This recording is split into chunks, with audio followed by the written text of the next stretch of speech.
याची आपल्याला आता वरण बनवायचं आहे. तरी ही मुगाची आणि तुरीची डाळ शिजवून घेतलेली आहे.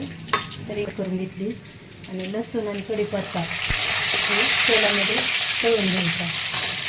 थोडीशी मोहरी टाकायची, थोडंसं जिरे टाकायचं, थोडीशी फोडणीला हळद टाकून द्यायची.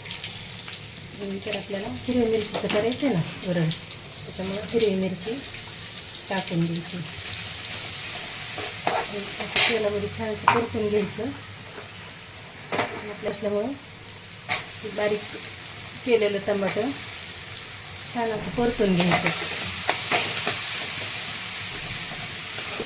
वरणामध्ये छान असा त्याचा रस उतरतो.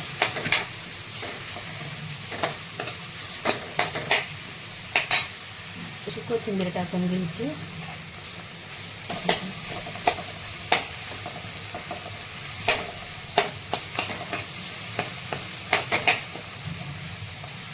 आमची घरची डाळ आहे. तरी तुरीची डाळ आणि मुगाची डाळ ही घरची आहे.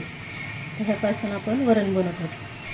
छान असं वरण लागत नाही, पण हे घरच्या डाळीचं आहे ना, त्यामुळे खूप छान लागतं वरण. हे असं तेल सुटलं म्हणजे खूप छान लागतं वरण.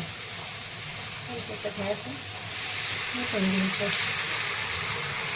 आपल्याला घट्ट अगर पातळ करायचं त्यानुसार पाणी टाकून घ्यायचं.